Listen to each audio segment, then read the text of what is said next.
Imagine this. It's a cold December night in Northern California, the type of evening where silence clings to the air, and the only sound is the crunch of gravel under tires. Two teenagers park their car on a secluded road, seeking privacy, unaware that they're being watched. What happens next will shatter the tranquility of this quiet town, ignite a reign of terror, and birth one of the most chilling mysteries in American history. This is the story of the Zodiac Killer, an enigma cloaked in darkness, who taunted police and the public alike with cryptic messages, daring them to catch him. Between the late 60s and early 70s, this faceless predator claimed lives and sent letters that seemed to laugh in the face of justice. He wasn't just a killer, he was a storyteller of terror, weaving riddles, ciphers, and threats into the fabric of his crimes. His hunting ground, the peaceful communities of Northern California, places where people once felt safe. After the Zodiac's first confirmed attack, fear crept in like an unwelcome guest, locking doors and dimming streetlights. The question hung in the air: who was this phantom who seemed to strike without warning? The Zodiac Killer didn't just leave bodies in his wake. He left a puzzle, a game he controlled. A game no one, not even the brightest minds in law enforcement, could win. And yet, more than 5 decades later, the mystery remains unsolved. How could one person outsmart an entire system? And what drove this shadowy figure to turn murder into a performance? This isn't just a story of crime, it's a story of obsession, fear, and a search for justice that never ended. Stay with me as we unravel the Zodiac's twisted legacy piece by horrifying piece. It was a quiet Friday evening just before Christmas. Betty Lou Jensen, a bright, outgoing high schooler, and David Faraday, her shy and respectful boyfriend, decided to escape the watchful eyes of their small town lives for a private moment. Lake Herman Road, a secluded stretch on the outskirts of Vallejo, California, offered the perfect spot, a place where couples could talk, laugh, and dream without interruption. The night air was cold, and the stars cast a faint glow over the winding road. Betty Lou and David parked their Rambler station wagon along the gravel turnout, thinking they were alone, but they weren't. Somewhere in the darkness, a predator watched. At around 11 o'clock, their quiet conversation was interrupted. A second car pulled up, headlights flooding their vehicle. What happened next unfolded in a terrifying blur. The killer exited his car, approached them, and opened fire with a .22 caliber handgun. David was shot first, a single bullet to the head, leaving him slumped against the car, bleeding and unconscious. Betty Lou, in a desperate attempt to escape, flung open the door and ran toward the open road. She made it only a few steps before the gunman shot her 5 times in the back. Her lifeless body was found sprawled on the gravel, just feet away from the car. There were no witnesses, no warning signs, and no apparent motive.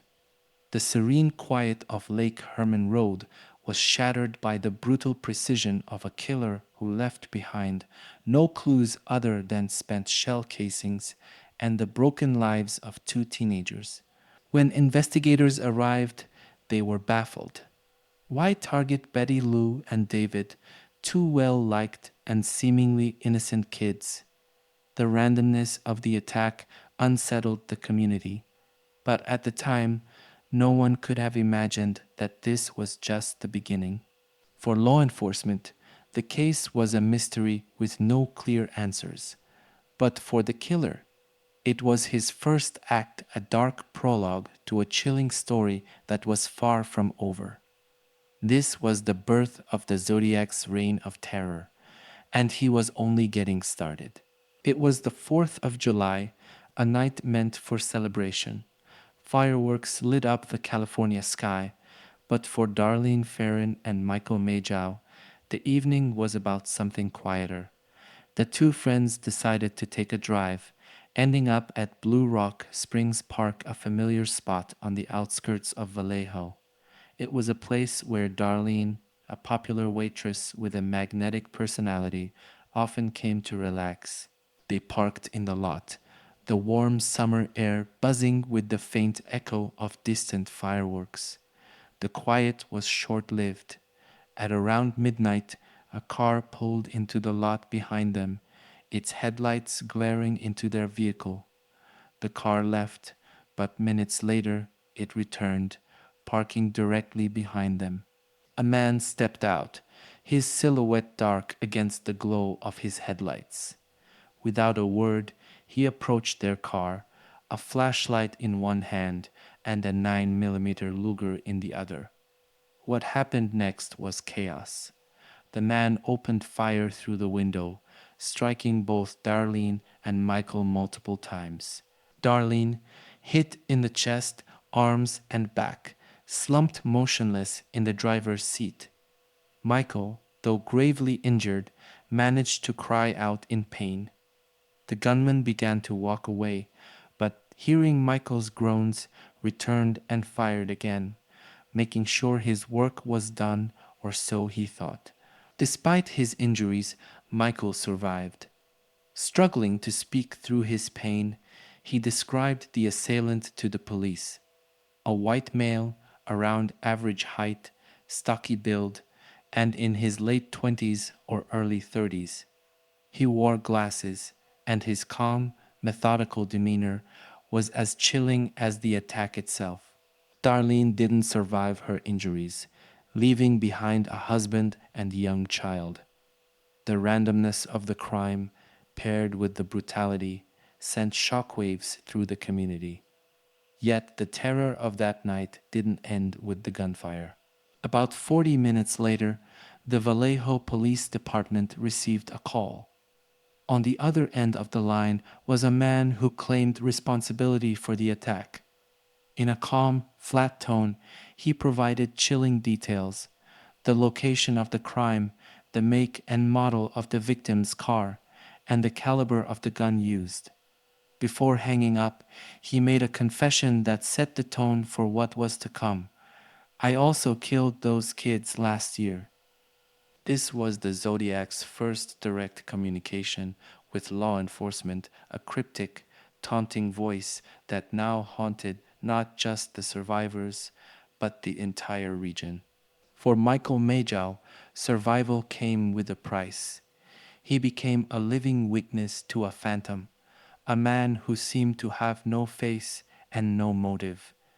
But one thing was certain: the Zodiac had revealed himself, and he was far from finished. Lake Berryessa, with its serene waters and rolling hills, was a favorite escape for those seeking peace in the heart of California's countryside. On September 27, 1969, Brian Hartnell and Cecilia Shepard, college students enjoying the warmth of an autumn afternoon, found their way to a secluded spot by the shore. They had no idea that their idyllic day would end in horror. As they relaxed on a blanket, a figure emerged from the trees. At first glance, he appeared to be a camper, or perhaps a fisherman, but as he approached, the true nature of his presence became clear. He wore a grotesque, homemade black hood that completely concealed his face, save for circular cutouts for his eyes and mouth. On his chest, sewn into the fabric of his sinister costume, was a symbol, a cross within a circle. It was a chilling signature. The man held a gun and demanded compliance. Speaking in a calm, almost rehearsed tone, he told Brian and Cecilia that he was an escaped convict and needed money and their car to flee to Mexico. But his real intentions soon became horrifyingly clear. He ordered them to lie face down on the ground and, using pre-cut lengths of plastic clothesline, tied their hands and feet. Brian tried to engage him in conversation, hoping to reason with him, but the man gave little away. Then, without warning, he pulled a knife and began stabbing Brian in the back repeatedly. Cecilia, watching in terror, screamed as the man turned his blade on her, stabbing her multiple times with equal brutality. The assailant then casually walked back to Brian's car. With deliberate precision, he scrawled a message on the door using a black felt tip pen. The words were chilling, the dates of his previous attacks, along with the symbol of the cross circle. It was a bold statement and announcement of his crimes etched in plain sight. Despite their horrific injuries, Brian and Cecilia were found alive by a passing fisherman who alerted authorities. Brian, critically wounded but conscious, was able to provide a detailed account of the attack. Cecilia, gravely injured, slipped into a coma and tragically passed away 2 days later. While Brian recovered, the trauma of that day lingered. He described the attacker as eerily composed, methodical, and entirely devoid of empathy, a man who killed without remorse. The hood and the symbol, now unmistakably linked to the Zodiac, added a theatrical element to the crime, as if the killer were performing for an unseen audience. The Zodiac didn't stop there. Hours later, he called the Napa County Sheriff's Office, coolly confessing to the attack. "I'm the one who did it," he said, providing details only the killer would know. Then, as always, he vanished. The Lake Berryessa attack marked a shift in the Zodiac's methods. He wasn't hiding anymore. He was evolving, escalating his crimes into macabre performances designed to shock and terrify. The hood, the symbol, and the chilling messages left no doubt this was not just a killer. This was a man consumed by the desire to be remembered, to be feared, and to remain untouchable. But with each attack, law enforcement drew closer to understanding the mind of the monster. Yet, even as they pieced together his profile, the Zodiac remained one step ahead, a shadow haunting the lives of everyone he touched. And his game was far from over. It was a typical Saturday night in San Francisco on October 11th, 1969. The city buzzed with its usual energy, the streets alive with the hum of cars and chatter. Paul Stein, a 29-year-old cab driver, was working a late shift, ferrying passengers through the labyrinth of the city. Little did he know, his next fare would be his last. At around 10 p.m., Paul picked up a passenger near Union Square. The man requested a ride to a quiet neighborhood in the upscale Presidio Heights district.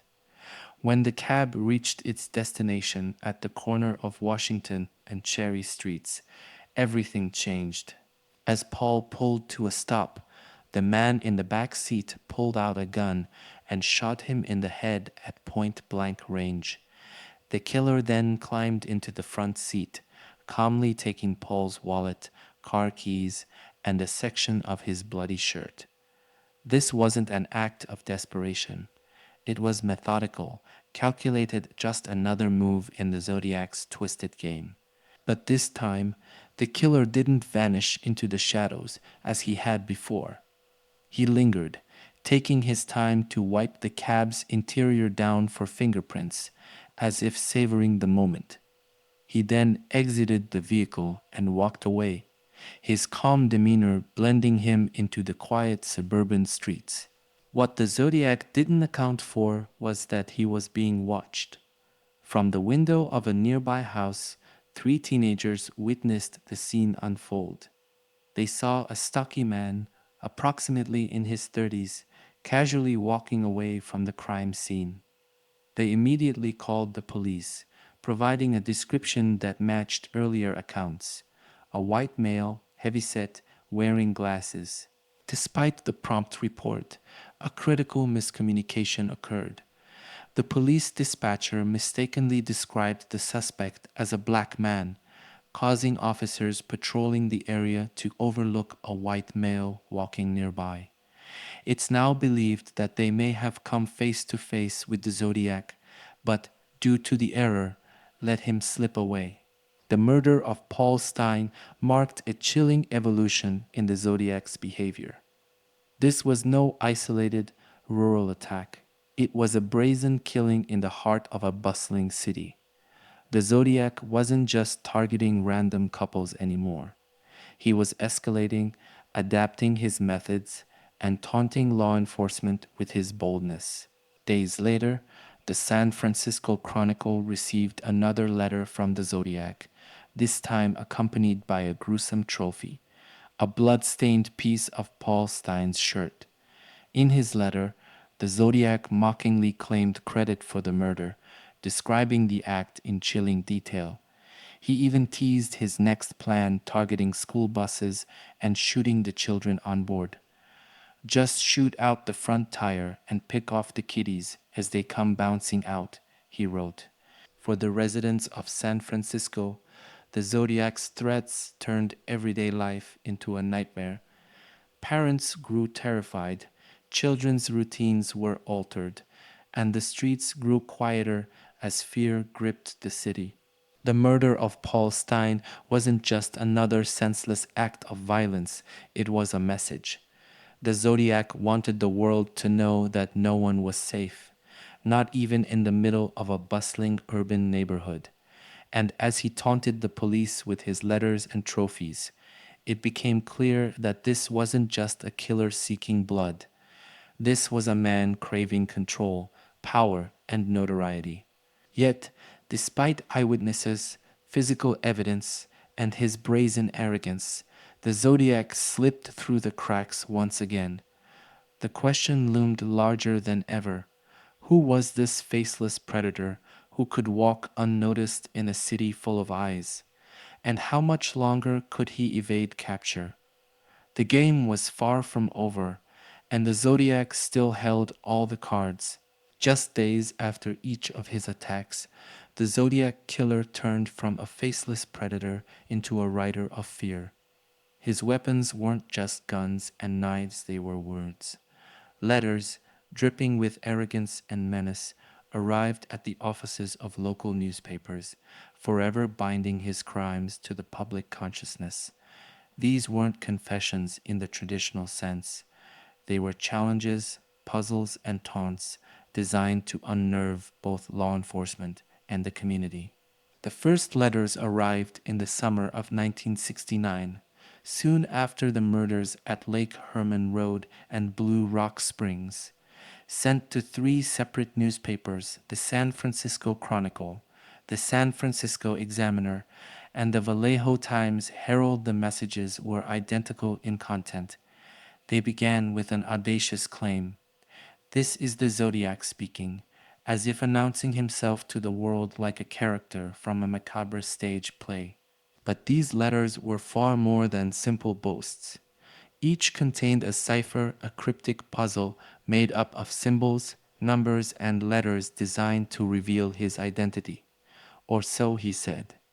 The killer demanded that the newspapers print the ciphers on their front pages, threatening to go on a killing spree if they didn't comply. His exact words were chilling. I will cruise around all weekend killing lone people in the night, then move on to kill again until I end up with a dozen people over the weekend. Faced with a terrifying ultimatum, the papers printed the ciphers.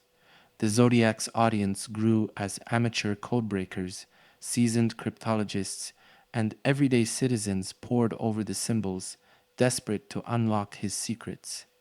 Within days, a schoolteacher and his wife claimed to have cracked the first cipher, revealing a chilling message. I like killing people because it is so much fun. The words were as blunt as they were horrifying. Yet, despite the solved puzzle, the Zodiac's identity remained elusive. The cipher held no name, no concrete clues, just a glimpse into the mind of a killer who relished the chaos he created. Over time, the Zodiac's letters became more frequent and more personal. He mocked the police for their inability to catch him, ridiculed investigators, and even provided details about his crimes that only the killer could know. His tone shifted between playful and threatening, as if he enjoyed toying with his readers. And through it all, he continued to sign his letters with his now infamous symbol, a cross within a circle. But perhaps the most terrifying aspect of the Zodiac's letters was the calculated nature of his communication. Each one seemed to serve a purpose. Some included more ciphers, challenging law enforcement and the public to uncover their meaning. Others offered vague clues about his motives or hints at future crimes. And some simply taunted the world, reminding everyone that he was out there, watching. By making his crimes a public spectacle, the Zodiac turned fear into a game he controlled. The media couldn't ignore him, the public couldn't escape him, and the police couldn't catch him. Each letter was like a spotlight he shone on himself, daring anyone to figure out who he was and stop him. But as the letters piled up, so did the questions. Who was this man who craved both anonymity and infamy? Why did he risk exposure by communicating so frequently? And perhaps the most haunting question of all, was he ever going to stop? The Zodiac's letters were more than words on a page. They were acts of psychological warfare, weapons aimed not just at his victims, but at an entire region. And as each new message arrived, one thing became clear: the Zodiac wasn't just killing people, he was writing a legacy that would outlast his crimes. In July 1969, the Zodiac Killer unveiled the first of his infamous ciphers. Sent to three newspapers, the San Francisco Chronicle, San Francisco Examiner, and Vallejo Times Herald, the message was split into three parts. It consisted of 408 symbols, a seemingly impenetrable grid of letters, numbers, and cryptic signs. Along with the cipher, he included chilling instructions. Publish this on the front page, or he would continue killing. The Zodiac clearly craved attention, but this was more than a demand. It was a challenge, a dare to the world to unravel his twisted creation. He ended his letters with an unnerving claim: the cipher contained his identity. If solved, he promised, it would reveal the key to unlocking the mystery of who he was. The public response was immediate. Amateur codebreakers, hobbyists, and even professional cryptologists poured over the symbols, desperate to crack the code. For days, the cipher seemed unbreakable. Then, a schoolteacher named Donald Hardin and his wife Betty, working together at their kitchen table, made a breakthrough. The key lay in the killer's arrogance. Assuming the Zodiac would likely begin his message with the phrase "I" or "I like," the Hardins tested various letter combinations. Their methodical approach eventually uncovered the solution: a chilling manifesto written by a mind consumed with murder. The decoded message began: "I like killing people because it is so much fun." It went on to compare the act of killing to hunting wild animals, describing the thrill and satisfaction it brought him. The words were devoid of remorse, filled instead with a grotesque enthusiasm for taking life. But the most unsettling part came near the end of the message, where he claimed that killing was better than any earthly pleasure. Yet, for all the effort poured into cracking the cipher, it left one glaring question unanswered. The Zodiac's identity, which he claimed the cipher would reveal, was nowhere to be found. Instead, the message seemed designed to toy with his audience, giving them a glimpse into his psyche while keeping the most critical detail, the who, just out of reach. The cipher's decryption provided valuable insights into the killer's mindset. It revealed a man who thrived on control, both over his victims and over the public's perception of him. His obsession with power and attention was evident in every chilling word. The Zodiac wasn't just killing to satisfy a dark urge, he was crafting a persona, shaping himself into an enduring figure of fear and fascination. But the cipher also posed new questions. Why did he leave it to be solved? Was it a genuine attempt to reveal something about himself, or another calculated act of manipulation? And most importantly, was there more to the Zodiac's puzzle than anyone had yet discovered? The Harden's breakthrough was a triumph of logic and determination, but it was also a stark reminder of the Zodiac's control over his narrative. Even as they decoded his words, they played into his game. The message left behind wasn't a confession, it was a taunt, a reminder that he remained a step ahead. The 408 symbol cipher marked the beginning of the Zodiac's fascination with puzzles and cryptic communication, and while it offered a brief window into the mind of a killer, it also reinforced the maddening truth about him. He was a master of leaving just enough breadcrumbs to keep everyone guessing, while always holding the final answer out of reach. In November 1969, the Zodiac Killer raised the stakes of his twisted game. Following the murder of Paul Stein, he mailed another letter to the San Francisco Chronicle. Included in this letter was a new cipher 340 characters long, arranged in a seemingly random grid. Unlike the 408 symbol cipher sent earlier that summer, this one was far more complex, leaving even seasoned cryptographers baffled. The cipher was a labyrinth of symbols and letters, with no clear starting point. Its complexity suggested that the Zodiac was evolving not just as a killer, but as a puzzle maker. He wasn't content with his first cipher being solved. This time, he crafted a challenge designed to frustrate and taunt anyone who dared attempt to decode it. For decades, the cipher remained unsolved, earning its reputation as one of the most infamous puzzles in criminal history. Law enforcement agencies, amateur sleuths, and professional cryptographers all tried to crack it, but every attempt ended in failure. The Zodiac's game seemed to have no rules, no logic, only chaos. The cipher became a symbol of his elusiveness, a testament to his ability to outwit those who hunted him. The mystery persisted for over 50 years. Then, in December 2020, a breakthrough finally came.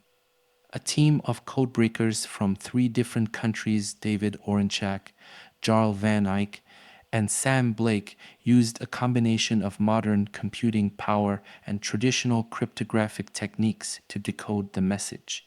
The solution revealed a chilling taunt from the Zodiac, but no revelation of his identity.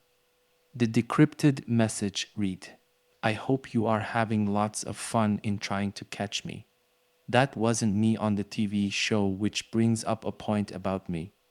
I am not afraid of the gas chamber because it will send me to paradise all the sooner, because I now have enough slaves to work for me where everyone else has nothing when they reach paradise, so they are afraid of death. I am not afraid because I know that my new life will be an easy one in paradise death." The decoded text offered disturbing insights into the Zodiac's psyche.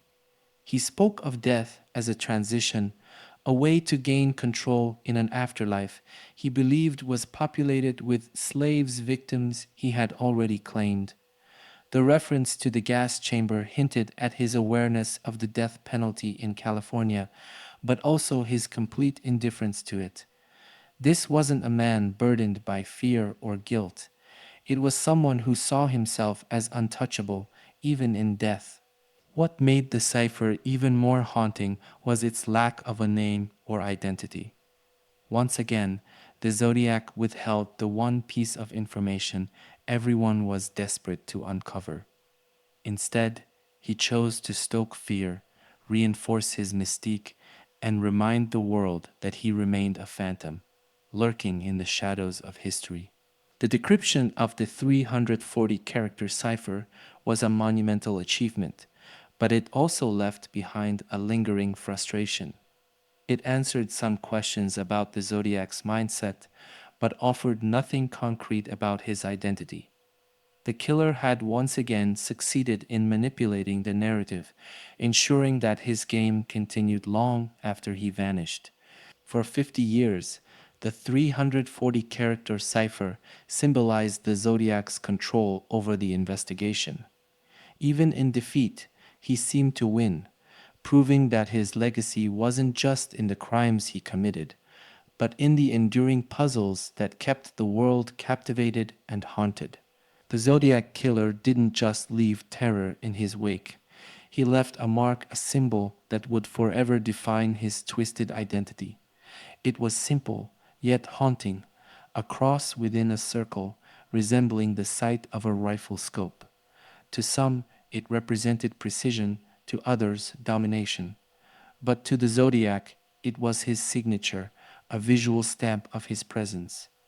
Every letter he sent bore this symbol, as if to remind the world that his crimes were not just random acts of violence, but part of a calculated, personal narrative. The origins of the symbol remain a subject of speculation. One theory ties it to the zodiac's fascination with control and hunting.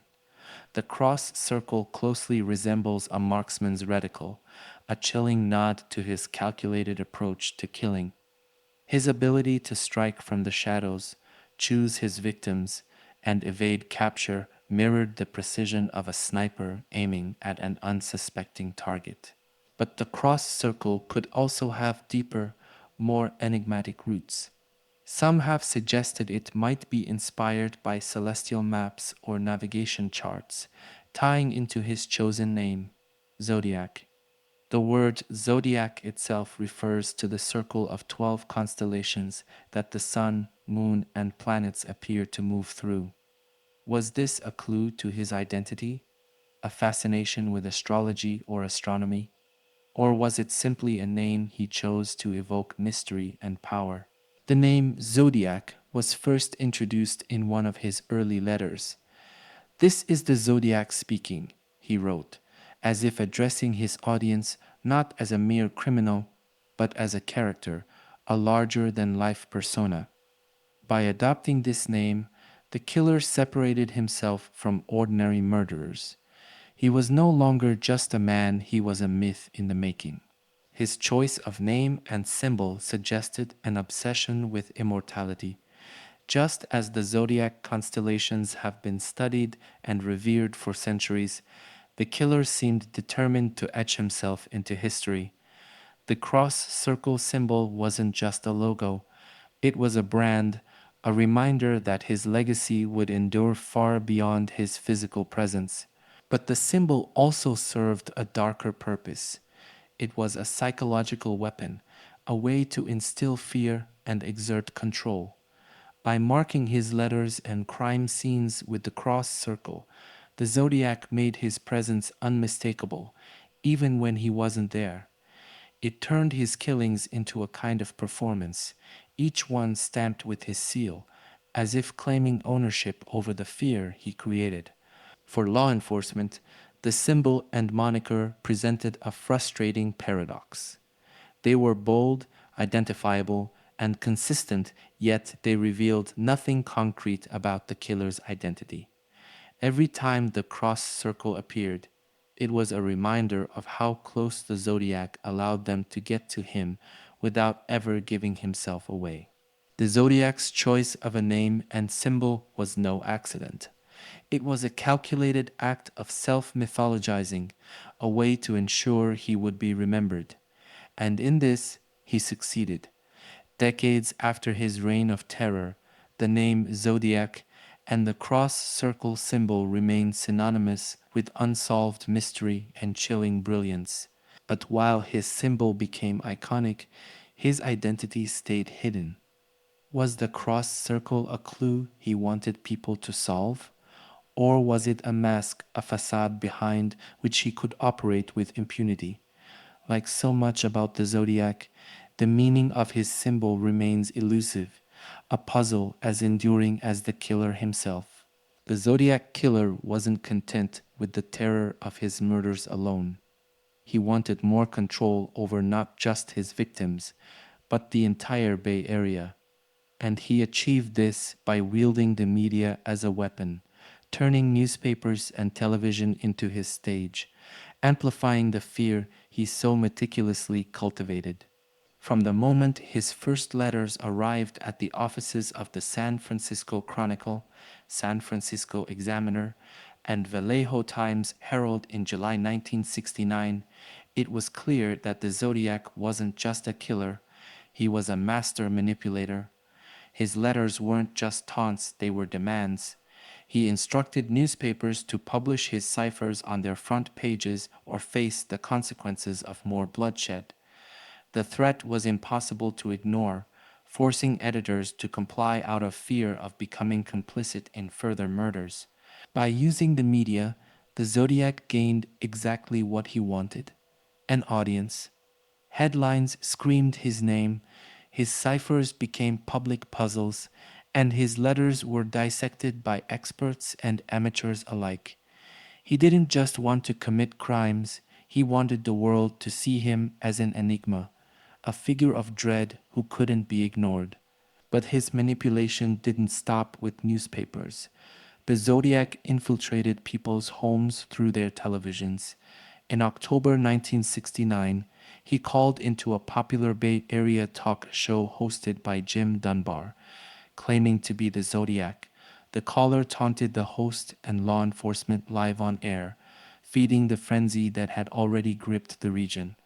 Although the call was later dismissed as a hoax, it showed just how deeply the Zodiac had embedded himself in the public consciousness. His name alone was enough to command attention. For the residents of Northern California, the Zodiac became a dark presence that loomed over everyday life. Parents kept their children inside. Couples avoided secluded areas. Rumors spread like wildfire, each more terrifying than the last. The Zodiac's threats to target school buses sent a chill through the community, forcing law enforcement to shadow buses and drivers to take alternate routes. Every corner of life seemed touched by his shadow. The fear wasn't limited to his direct threats. The Zodiac's letters revealed a mind obsessed with control and chaos, someone who thrived on the panic he caused. Each new message, each taunting detail about his crimes, reinforced his hold over the public. People began seeing the Zodiac everywhere in their neighborhoods, their workplaces, even in their own families. The hysteria turned neighbor against neighbor as suspicions grew about who the killer might be. Law enforcement, already under immense pressure to solve the case, struggled with the Zodiac's public manipulation. His constant communication blurred the line between fact and fiction, making it difficult to separate genuine threats from his theatrical boasts. Investigators couldn't ignore his letters, but they also couldn't let him dictate the narrative. And yet, time after time, the Zodiac seemed to be one step ahead, using the media to maintain his presence without ever revealing himself. The Zodiac didn't just commit crimes, he controlled the story. His manipulation of the media and the fear he instilled in the public were as much a part of his identity as his symbol and letters. By the end of 1969, the Bay Area was gripped by paranoia. Each new letter, each new threat reinforced the idea that the Zodiac wasn't just a man, but a force untouchable, unstoppable, and always watching. This wasn't just about murder, it was about power, and the Zodiac knew exactly how to wield it. The Bay Area wasn't just afraid of him, it was under his control, and that was exactly how he wanted it. In the hunt for the Zodiac Killer, one name has stood out above the rest: Arthur Lee Allen. For decades, Allen was the prime suspect, a man whose life became inseparably linked to the terrifying mystery. But was he truly the Zodiac, or just another victim of the Enigma's shadow? Arthur Lee Allen was an unassuming figure, a Vallejo resident with a troubled past. Described by acquaintances as intelligent but eccentric, Allen had a history of unsettling behavior. He had been fired from a teaching position for inappropriate conduct and seemed to harbor a fascination with violence and control. These traits, coupled with circumstantial evidence, made him a compelling candidate for investigators. The first connection to Allen came through an acquaintance who tipped off the police. The individual claimed that Allen had spoken about his desire to kill, mentioned his interest in hunting humans, and even referenced the idea of taunting authorities with cryptic letters years before the Zodiac first struck. This alone raised red flags, but more troubling details soon emerged. One of the most significant pieces of circumstantial evidence came from Allen's behavior around the time of the Zodiac's murders. In 1969, he owned a Zodiac brand watch, which bore the killer's infamous cross circle symbol. Investigators couldn't ignore the eerie coincidence. The watch wasn't just a potential clue, it seemed like a calling card, a link between Allen's personal life and the Zodiac's public persona. Allen also fit the physical description provided by surviving victims. He was stocky, middle aged, and wore glasses traits that matched what Michael Majow and Brian Hartnell had described. His handwriting, though not an exact match, bore similarities to the Zodiac's scrawled letters. Moreover, Allen lived in close proximity to the crime scenes and was known to frequent areas associated with the killings. Yet, for all the circumstantial evidence pointing toward Allen, the case against him was far from airtight.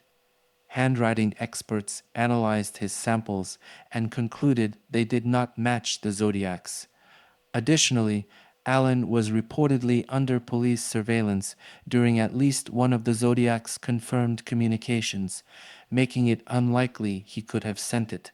The most damning blow to the case against Allen came with advancements in DNA technology. Decades after the Zodiac's reign of terror, investigators analyzed DNA from a stamp on one of the killer's letters.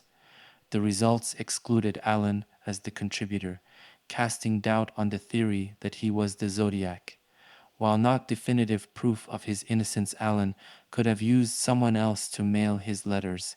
It was a significant setback for those convinced of his guilt. Allen passed away in 1992, leaving behind more questions than answers. To this day, his connection to the Zodiac case remains one of the most debated topics in true crime history. Was he a calculating killer who evaded justice, or an innocent man who fit too many coincidences to escape suspicion? The case against Arthur Lee Allen is a reminder of the Zodiac's most sinister talent, his ability to sow doubt, confusion, and fear. By remaining elusive, the killer ensured that even the strongest suspects could never fully close the case. And as the years pass, the mystery of Allen's potential involvement grows only more tangled. In the end, Arthur Lee Allen may have been the Zodiac, or he may have been an unlucky man who fit the profile a little too well. One thing is certain: the truth remains just out of reach, like so much in the Zodiac's maddening game. While Arthur Lee Allen remains the most well-known suspect in the Zodiac Killer case, he was far from the only individual scrutinized by investigators and armchair detectives. Over the years, several other names have surfaced, each surrounded by their own web of intrigue and circumstantial evidence. Among them, two stand out: Lawrence Kane and Richard Gaykowski. But do they hold the key to the Zodiac's identity, or are they just more red herrings in this complex case? Lawrence Kane, a man with a troubled history, emerged as a suspect largely due to his proximity to several Zodiac crime scenes and his unsettling behavioral patterns. Kane had a criminal record, including charges of voyeurism and lewd behavior, and was known to frequent the areas where the Zodiac operated. Kane's connection to the case deepened when Kathleen Johns, a woman who claimed to have been abducted by the Zodiac in 1970, identified Kane as her attacker. John's harrowing account of escaping from a man who threatened her and her infant daughter added weight to Kane's potential link to the Zodiac. Her identification, however, came years later, raising questions about its reliability. What makes Kane particularly compelling is his medical history. After a car accident, Kane suffered brain damage that reportedly affected his impulse control and decision making. Some theorists believe this could explain the Zodiac's erratic yet methodical behavior, someone who was both calculating and impulsive. Critics of the Kane theory point to the lack of definitive evidence tying him to the murders. His handwriting didn't match the Zodiac's letters, and there was no physical evidence to place him at any of the crime scenes.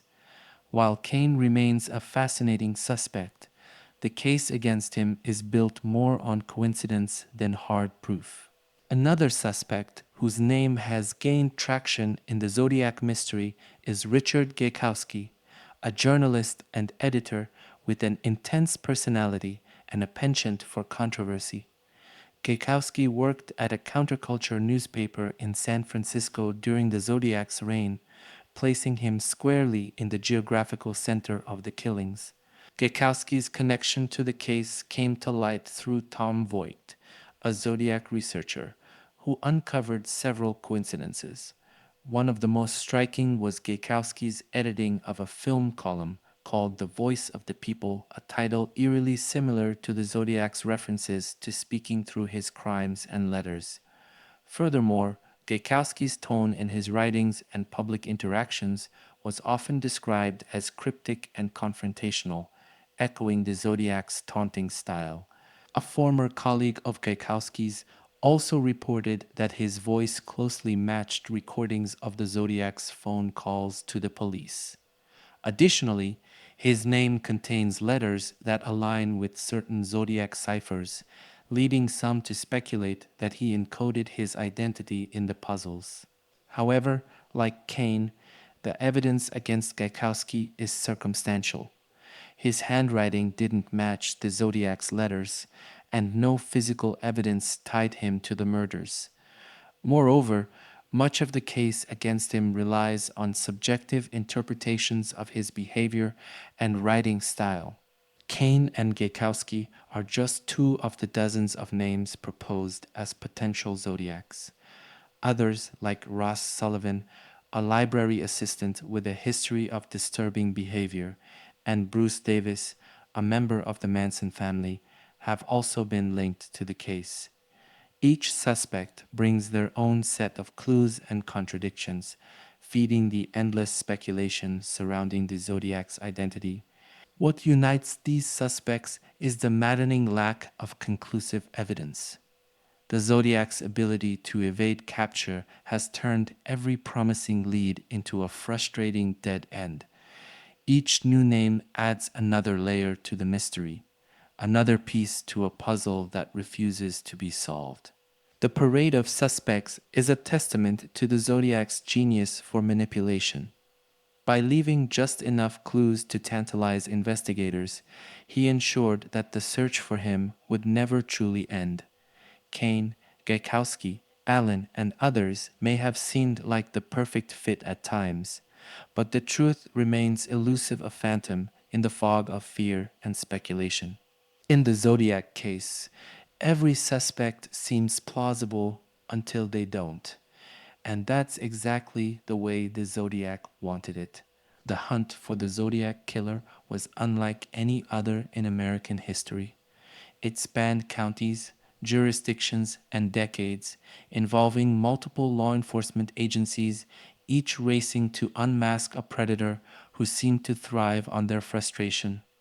Despite their best efforts, the Zodiac always managed to stay one step ahead, leaving investigators with a trail of bodies, letters, and cryptic puzzles, but no clear path to justice. Several determined investigators became synonymous with the hunt for the Zodiac, each contributing their expertise and relentless dedication to the case.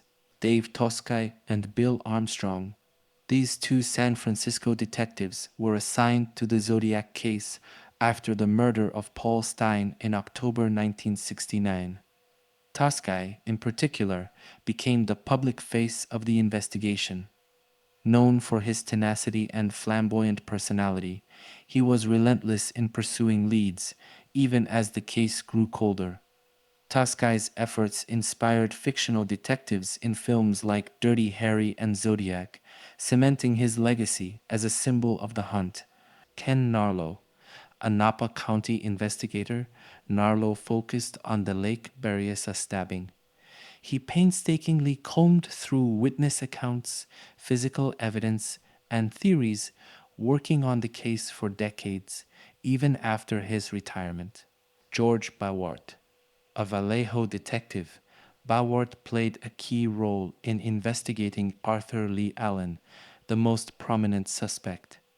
His interviews with Allen's acquaintances and the search of Allen's home brought tantalizing clues, but no definitive answers.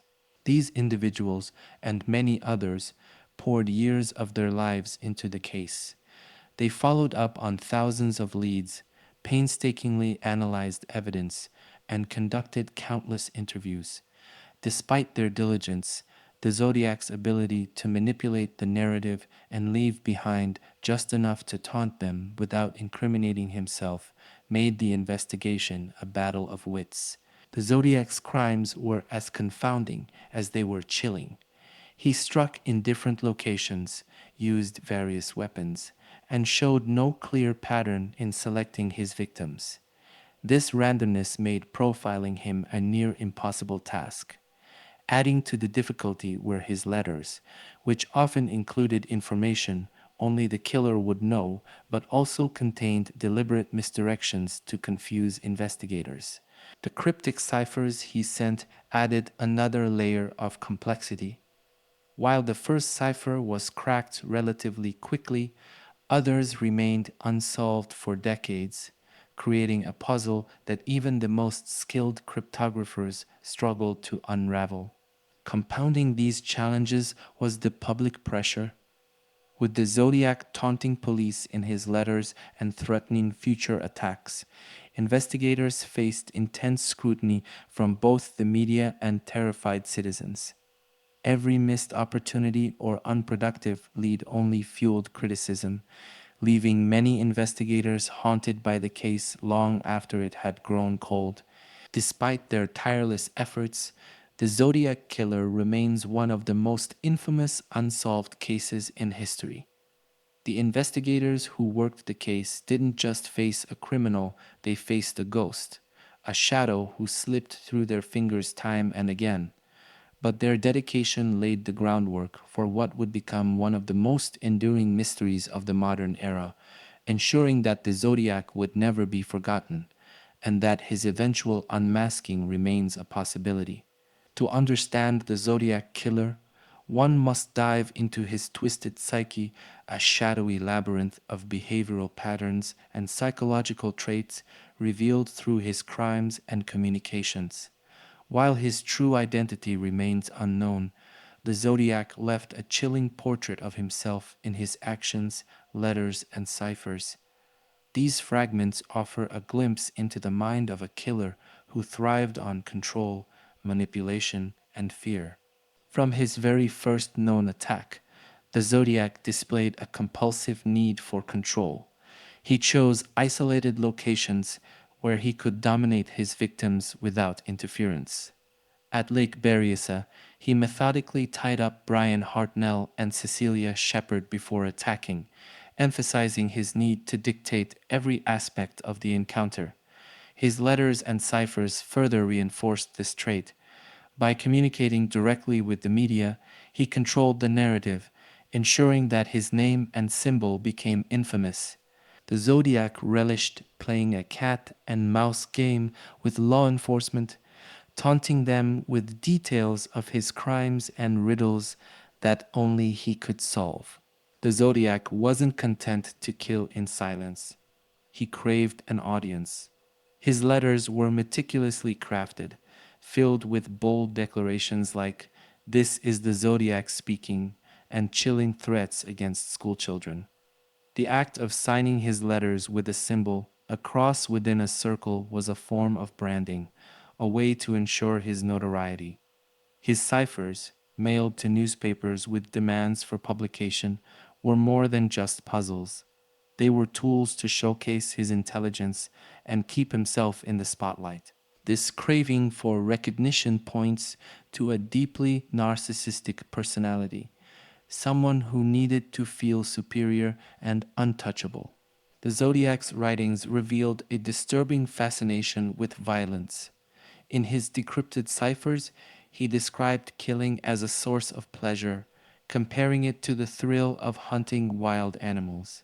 His lack of empathy was evident in both his crimes and his letters, where he mocked his victims and the police alike.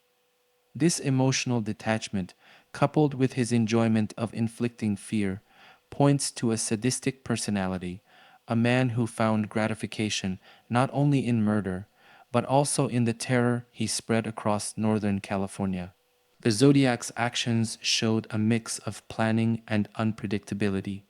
He brought pre-cut lengths of rope to the Lake Berryessa attack, indicating preparation. He left a detailed message on Brian Hartnell's car door, complete with dates and his signature symbol, as if signing off on his work. Yet, his choice of victims and methods appeared: random teenagers on a secluded road, a couple by the lake, a lone taxi driver in the city. This unpredictability made profiling him a daunting task. While he appeared calculated, his lack of a consistent victim profile or killing method suggested a chaotic and impulsive streak beneath his surface level planning. The Zodiac's ability to evade capture for decades speaks to a high level of intelligence. His ciphers demonstrated a grasp of cryptographic techniques, and his letters were carefully worded to both taunt and mislead. He understood the power of the media, manipulating it to amplify his presence.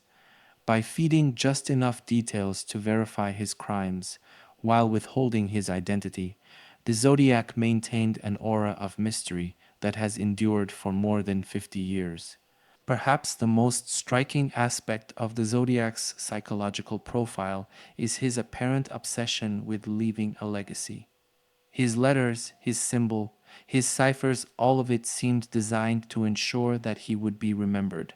He wasn't just a killer, he was a performer, crafting a narrative that would outlive him.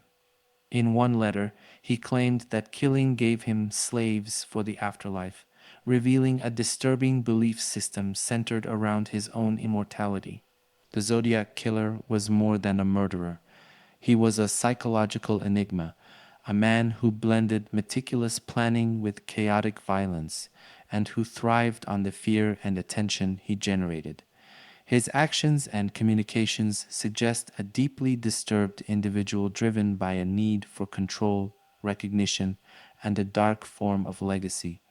And while his identity remains a mystery, the psychological portrait he left behind continues to haunt investigators and the public alike, a chilling reminder of a mind consumed by darkness. The Zodiac Killer's reign of terror was marked not just by the brutality of his crimes, but also by the ambiguity surrounding his total number of victims. In his letters, the Zodiac claimed responsibility for a staggering number of murders far beyond those confirmed by law enforcement. These claims added to the confusion and fear, leaving both investigators and the public wondering just how extensive his reach truly was.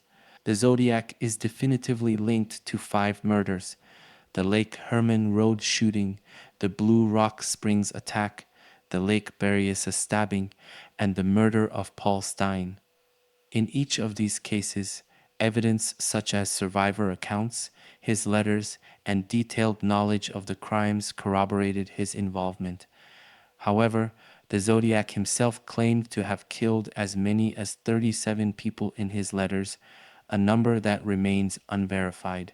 Several unsolved murders in Northern California during the same period have been speculated to be the work of the Zodiac. Among these is the killing of Sherry Jo Bates in Riverside in 1966, 3 years before the first confirmed Zodiac attack. Bates was brutally murdered near her college campus, and an anonymous letter sent to police later claimed responsibility for the crime, signed with a symbol resembling the Zodiac's.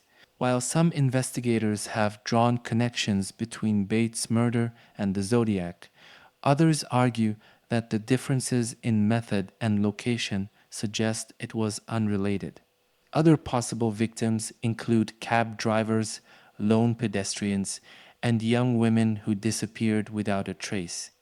In some cases, the Zodiac alluded to these crimes in his letters, but no concrete evidence ever tied him to them.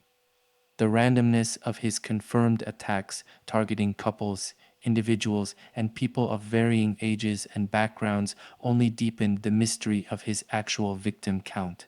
The discrepancy between the Zodiac's claims and the confirmed cases speaks to his desire for notoriety. By inflating his kill count, he amplified the fear surrounding his name, ensuring his legend would loom larger. Yet, this tactic also worked against him. Investigators often struggled to discern which claims were genuine and which were fabrications, muddying the waters of an already complex case. Ultimately, the Zodiac's true victim count may never be known.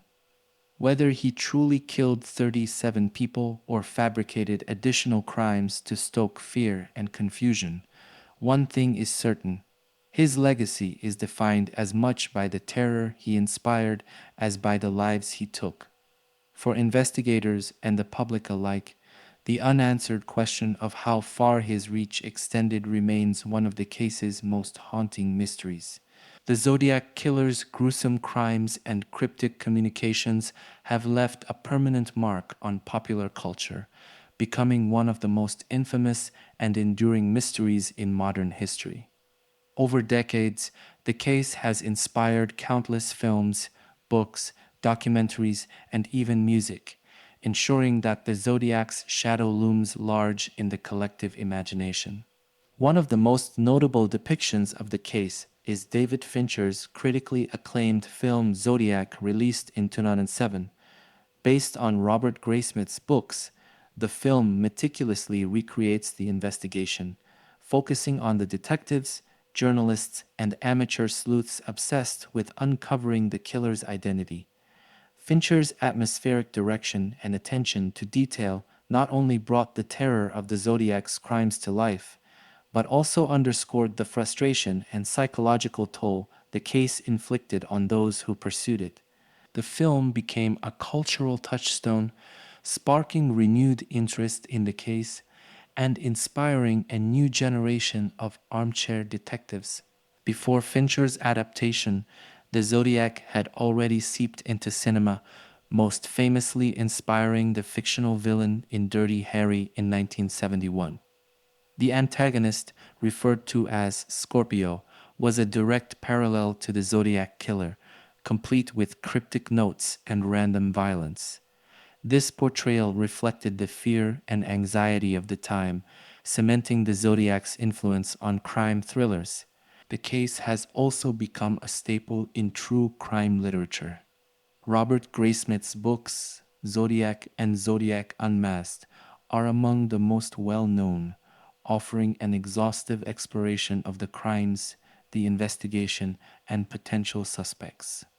These works not only popularized the case, but also set a standard for true crime storytelling, blending investigative journalism with narrative flair. Beyond books and films, the Zodiac has been referenced in music, television, and even video games. Shows like American Horror Story and Criminal Minds have drawn inspiration from the case, weaving elements of the Zodiac's modus operandi into fictional narratives. The killer's cryptic ciphers and ominous letters have made him a natural fit for stories centered on mystery and fear. The Zodiac's influence extends beyond entertainment into the realm of internet culture, where online forums and communities are dedicated to unraveling the case. From Reddit threads to YouTube documentaries, amateur sleuths continue to analyze evidence, debate theories, and attempt to crack the unsolved ciphers. The case's enduring mystery makes it a perfect subject for digital age storytelling, where collaboration and speculation thrive. What makes the Zodiac such a compelling figure in popular culture is the interplay of fear, fascination, and frustration. His crimes were horrific, yet his ability to manipulate the narrative and evade capture gave him an almost mythical status. The combination of brutality and enigma has kept the Zodiac alive in the public consciousness, long after most serial killer cases fade into obscurity. The Zodiac isn't just a case, it's a story, a dark, tangled web of horror and mystery that taps into our deepest fears of the unknown.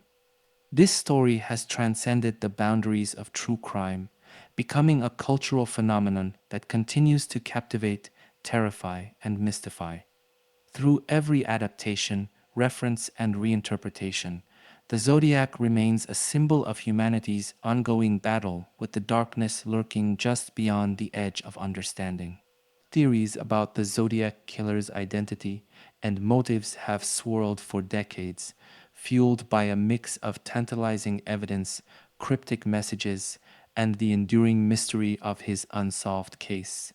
From plausible suspects to outlandish speculation, the Zodiac's true nature remains an enigma, leaving the world to piece together theories from the fragments he left behind.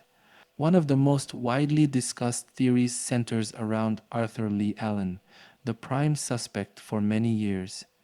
Allen's connection to the case was bolstered by circumstantial evidence, such as his ownership of a Zodiac brand watch and his proximity to the crime scenes.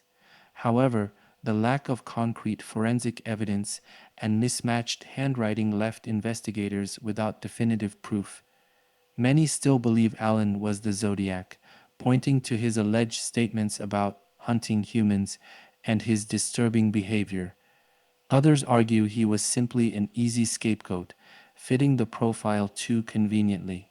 Another compelling theory involves Lawrence Kane, a man with a documented history of criminal behavior and possible brain damage from a car accident. Kane's name surfaced after Kathleen Johns, a woman who escaped an attempted abduction she attributed to the Zodiac, identified him as her attacker. Kane's eerie physical resemblance to the Zodiac's description and his residence near key crime locations have made him a favorite among amateur sleuths. Still, like Allen, no hard evidence ties him to the murders. For those who suspect a link between the Zodiac and the earlier murder of Sherry Jo Bates in Riverside, the killer's identity might lie in an entirely different circle. Some believe the Zodiac was already active before his confirmed killings, and that the Bates murder in 1966 marked the beginning of his spree. Letters sent after her death bore similarities to the Zodiac's later communications, suggesting a potential connection. However, police have never definitively linked the two. Another theory posits that the Zodiac was a highly intelligent, unassuming individual, someone who blended seamlessly into society and avoided detection by leading an ordinary life. This invisible man idea suggests that the Zodiac's cunning and careful planning allowed him to operate unnoticed, even as his letters and murders made headlines. Some speculate that the Zodiac may have been a military or law enforcement figure, citing his apparent familiarity with codes, firearms, and the ability to evade capture. His methodical approach to his crimes, combined with his knowledge of geography and cryptography, lends some credibility to this theory. If true, It would explain how he was able to stay ahead of investigators for so long. More outlandish theories suggest the Zodiac acted as part of a group or cult, with multiple individuals carrying out the murders under a shared identity. Proponents of this idea point to the inconsistency in the Zodiac's handwriting and the different physical descriptions provided by witnesses. Others have even suggested that the Zodiac was an international figure, moving in and out of Northern California to avoid creating a traceable pattern. When it comes to motives, the theories are as varied as the suspects. Some see the Zodiac as a thrill seeker, driven by the rush of evading capture and taunting authorities. Others argue he was a deeply disturbed individual, seeking validation and attention through murder. His letters often hinted at a desire for immortality, claiming he would have slaves in the afterlife. This bizarre belief system suggests a man driven by delusions of grandeur and a need to assert dominance over life and death. Despite the abundance of theories, the truth remains elusive. Each new piece of evidence or analysis seems to open as many questions as it answers. Perhaps the Zodiac's greatest achievement was his ability to craft an enduring mystery, one that continues to captivate and frustrate those who seek to uncover the man behind the mask.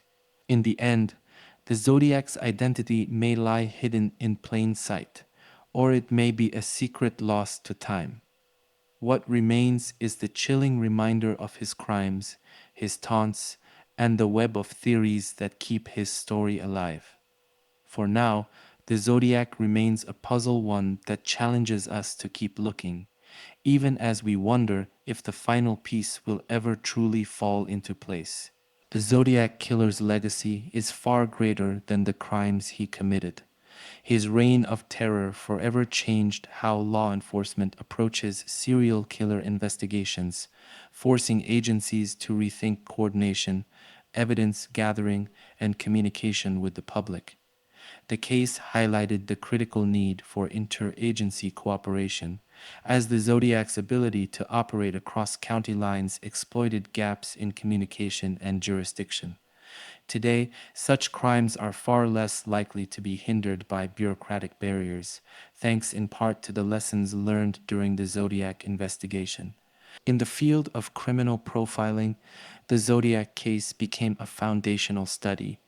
His behavior, meticulous yet chaotic, narcissistic yet anonymous, challenged early methods of profiling, encouraging investigators to explore new ways of understanding criminal psychology. Profilers have since used the Zodiac's patterns as a blueprint for studying other killers who use fear and manipulation to exert control over victims and the public. Public awareness of crime and personal safety also evolved in the Zodiac's wake. His threats against schoolchildren, brazen letters, and cryptic ciphers created a pervasive sense of vulnerability that reshaped how communities viewed safety. Families grew more cautious, and the idea of random, motiveless violence became an unsettling reality for a generation. The Zodiac's presence wasn't just felt in his immediate crimes, it rippled across the fabric of society. Yet, despite the lasting changes he brought to law enforcement and culture, the Zodiac himself remains a shadow, a ghost whose identity continues to elude capture. This enduring mystery keeps his story alive, making him a symbol of fear and fascination. As we reflect on the Zodiac's legacy, we are left with questions that may never be answered. Who was this man who orchestrated such terror? What drove him to kill, to taunt, to leave behind puzzles that the world still struggles to solve? And why did he simply vanish, leaving his crimes as an unfinished story? The Zodiac Killer case isn't just a true crime mystery. It's a reminder of the human need to seek closure, to unravel the unknown, and to make sense of chaos. Decades later, the case remains unsolved, a haunting testament to the limits of justice and the depths of human darkness. Now, we want to hear from you. Do you have a theory about the Zodiac's identity or motives? Do you believe the case will ever be solved, or has the truth slipped through the cracks of time? Share your thoughts and theories in the comments below. Let's keep this conversation alive as we continue to search for answers to one of the most chilling mysteries in history.